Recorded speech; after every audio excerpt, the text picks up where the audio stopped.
Revelation chapter 12.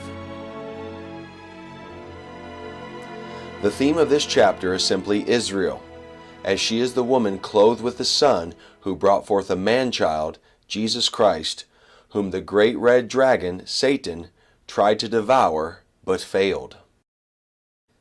Because this chapter is highly symbolic, we will combine the timing, symbols, and key revelations, and go from the beginning of the chapter to the end.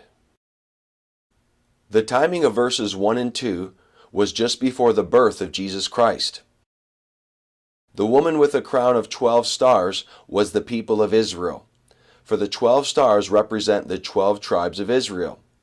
The woman's clothing of the Son represents God's grace, or His righteousness apart from the law that she was promised, and will be given through this man-child.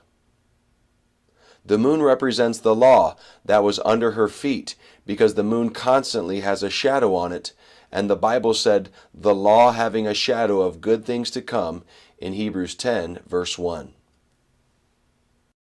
The timing of verses 3 and 4 was again just before the birth of Jesus Christ. The great red dragon was Satan, as we are told this interpretation in verse 9. Notice in verse 4 that Satan drew a third part of the stars of heaven and cast them to the earth, which represents Satan deceiving a third of the angels in heaven and bringing them to earth to help him carry out his plans to steal, kill, and destroy. The dragon then stood before the woman, Israel, ready to devour the Christ child, which was fulfilled in Matthew 2, verses 16 through 18, when Herod slew all the children in Bethlehem from 2 years old and under. The timing of verses 5 and 6 was during the first coming of Jesus Christ to the earth. Verse 5 speaks of the birth and life of Christ and the prophecy of His rule with a rod of iron during the 1,000-year millennial reign, as taught in Revelation 19, verse 15, and Revelation 20, verses 1 through 6.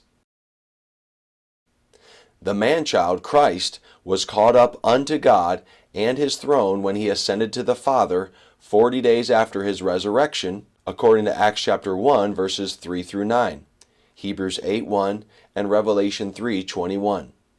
This is where Christ is currently seated right now as high priest, according to Hebrews 7, verses 24 through 26, and Hebrews 8, verse 1.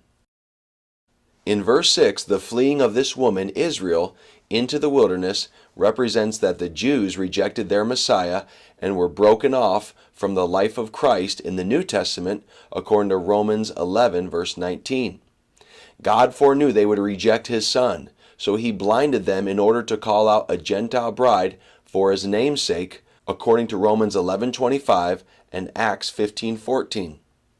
Yet our merciful God had a place prepared for them, meaning He would not forsake them, as the fifth seal proved, and promised to feed them with the preaching of the two witnesses during the 1,260 days, or 3.5-year ministry during the tribulation period, taught in Revelation chapter 11, verse 3.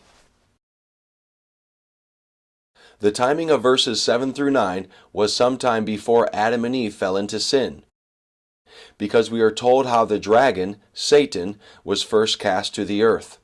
Satan and his angels had fought a war against Michael, the archangel, and his angels, according to Jude 1, verse 9, and lost, being cast to the earth. A key revelation from chapter 12, verse 9, is that Satan deceives the whole world.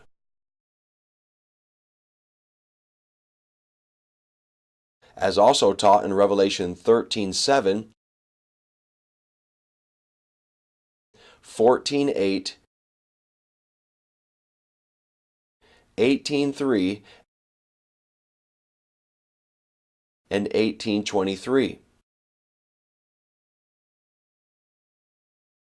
As every kingdom is ultimately influenced and controlled by Satan, according to Jesus Christ Himself in Matthew 4, verses 8 and 9. Satan's tool for deception is the false church, the Roman Catholic Church, who is Mystery Babylon, which we will cover in Revelation chapters 13, 17, and 18. The timing of verses 10 through 12 is at the beginning of and during the tribulation period. The Lord's day is coming in these verses, meaning the kingdoms of men are going to fall to Christ and his kingdom.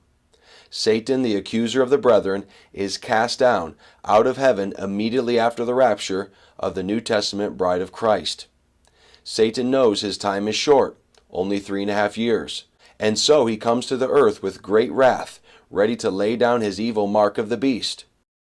But the 144,000 Jews will overcome Satan by the blood of the Lamb and the word of their testimony, even loving Christ more than their own lives. The timing of verses 13 through 17 is again during the tribulation period. In verse 13, we learn more about Satan's plan to persecute Israel, even going to make war against Israel. But God will nourish her for 3.5 years through the ministry of the 2 prophets or witnesses of Revelation 11, verse 3. God's love for Israel will swallow up a flood that Satan tries to bring against her. A key revelation is the woman's remnant, which must be the 144,000 mentioned earlier in Revelation 7, verses 1 through 8. For the Bible records this remnant as having both the commandments of God, which is faith in the infallible teachings of the Old Testament, and the testimony of Jesus Christ, the New Testament faith.